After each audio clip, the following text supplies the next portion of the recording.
Well, welcome back, and I'm hoping you're being faithful to your reading so this all flows and makes sense. We come to session 36, which is Isaiah chapter 2 through Isaiah chapter 36. And like I said, this is a long book. It's like the miniature Bible. The circumstances of this prophecy in chapter 22 appears to be when the Assyrian armies under Sennacherib make an unsuccessful attempt to take Jerusalem. Remember, they already wiped out the northern kingdom, but now they're going to come down to the southern kingdom and they're going to attempt to destroy Jerusalem as well. But God holds them. In fact, remember I told you about Hezekiah's tunnel?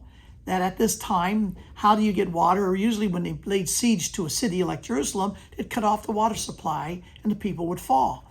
But Hezekiah had a tunnel that would bring water from outside the wall, under the wall, into the city, so that the people could not be without water. And then even today, if you go to Palestine, you can walk through. I know I've done it 2 or 3 times myself, through this tunnel, which is quite a remarkable thing. But the city would be spared by divine interventions. But not before the invading of the Assyrians would capture many of the other cities in Judah, but not Jerusalem. And actually thousands of defending Jews were carried away into captivity to Assyria, just like they did with Samaria and like they did with the northern kingdom.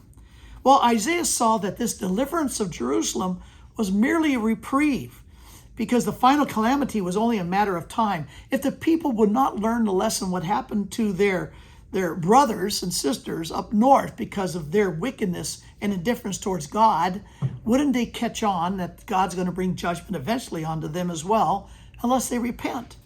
Well, Jerusalem was built on several hills, and there'd be these valleys between these hills, and the city is surrounded by high mountains. And so in relationship to these mountains that surround Jerusalem, Jerusalem was considered to be a valley. Well, the problem of the people in Jerusalem was that they didn't discern that they're celebrating. They're so excited about how God delivered them from the Assyrians that they forget why God even was using the Assyrians originally to bring judgment for the wickedness of northern kingdom. And he's going to was bringing them down to bring judgment upon them in the southern kingdom. But they have no regard for the judgment pending, and so they continue to sin against God. As you read this section, you're going to see the cycles of God's deliverance of Israel.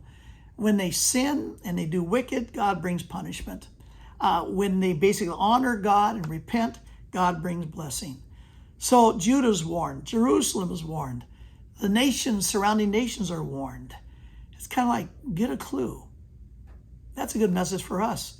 Let's look around and get a clue. Where do you see God's blessing? Boy, that's where you want to catch up, and you want to be there, not where God indeed is having to bring judgment. Well, think about it. This is wisdom. We'll pick it up next week.